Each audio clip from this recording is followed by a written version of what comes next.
Pourquoi les militaires congolais ne se révoltent-ils pas contre Denis Sassou Nguesso, qui est non seulement le bourreau du peuple congolais, mais également des militaires? Explication. Voici l'exemple de ration journalière du militaire congolais lorsqu'il est de garde au Congo-Brazzaville.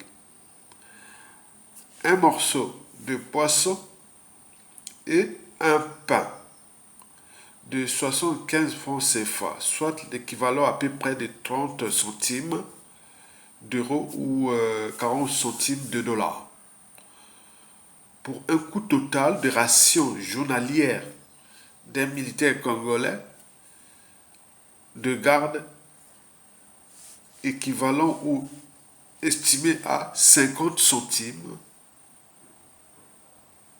par jour. Donc, la ration journalière d'un militaire congolais de garde serait de 50 centimes de dollars ou d'euros par jour. Cela signifie quoi?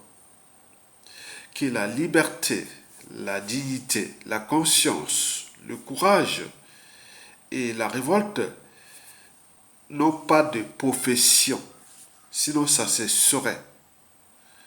Sinon les militaires ne se laisseraient pas traiter comme des sujets, des indignes et des esclaves par le dictateur Denis Sassou Nguesso.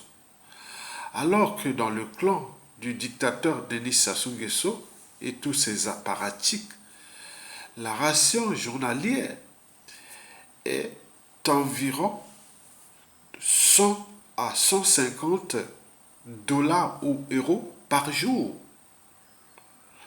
Donc, pour les tyrans, les priorités sont ailleurs. Mesdames, Messieurs, peuple congolais, chers membres de la diaspora, la liberté, la dignité, la conscience et le courage d'oser dire non et d'agir est donc dans la tête. Ça ne dépend pas des professions. Sinon, ça se saurait. Mesdames, Messieurs, peuple congolais, le problème du traitement indigne des militaires congolais par Sassou Nguesso porte à examiner des éclairages déjà anthropologiques de nous Congolais humains. Comment les militaires qui portent les armes peuvent-ils accepter ou supporter l'insupportable, d'être humiliés comme ça? Mesdames, Messieurs, peuple congolais, chers membres de la diaspora, enfin, la liberté, la dignité, la conscience et le courage d'oser dire non et d'agir peut être aussi un effet d'entraînement. Alors, les militaires, entraînez-vous à vous libérer vous-même déjà. En vous libérant vous-même, vous libérez le peuple. Puisque parmi les fondamentaux d'un peuple, qu'il soit civil ou militaire, il y a la désobéissance, la résistance et la révolte.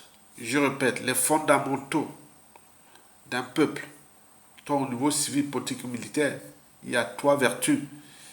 Il y a la désobéissance pour arracher sa liberté, la résistance pour arracher sa dignité et enfin la révolte pour arracher ton pouvoir de peuple.